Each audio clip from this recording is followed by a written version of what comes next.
আমরা অত্যন্ত উদ্বেগের সঙ্গে জানাচ্ছি যে খাপাইডাঙ্গা গ্রাম পঞ্চায়েত এলাকায় বিশেষ করে এই ২ নম্বর বুথ নাটাবাড়ি বিধানসভা কেন্দ্রের সাথে অন্তর্ভুক্ত ছিল ২০০২ সালে।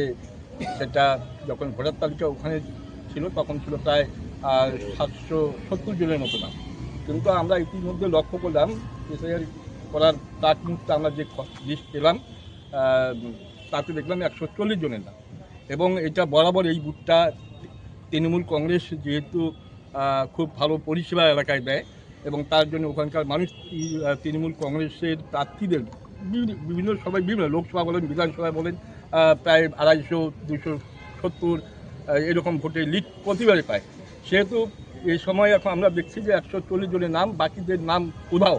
এবং কিছুদিন আগে যে নিশ্চিত প্রামাণিক যে সারা কুচবিহার জেলা মিলে ৩ লক্ষের একটা টার্গেট দিয়েছে এই যে বাতিল হচ্ছে, উনি কিভাবে বলতে পারে যে আগাম ৩ লক্ষ ভোট বাদ যাবে কুচবিহার থেকে?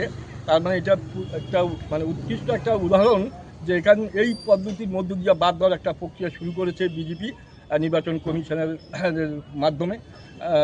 সেই জন্য আমরা বিশেষ করে নির্বাচন কমিশনকে যেরকম ধিক্কার জানাই, পাশাপাশি বিজেপি যে এইরকম উদ্ভূত পরিস্থিতি তৈরি করার জন্য যারা খেটে খাওয়া মানুষ, শ্রমজীবী মানুষ যারা দীর্ঘদিন থেকে ওই বুথ কেন্দ্রে ভোট দিয়ে আসছে, তাদের অধিকাংশ মানুষের ভোটাধিকার প্রয়োগ করতে পারবে না যেরকম পরিস্থিতি তৈরি হয়েছে।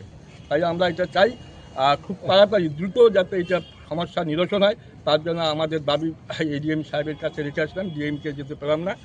আমরা আমাদের বক্তব্য জানালাম এবং আমরা খসড়া যে ভোটার তালিকা এসআইআর এর চলাকালীন আমাদের হাতে এসে পৌঁছেছে, তাতে আমরা দেখলাম যে মাত্র ১৪০ জনের নাম।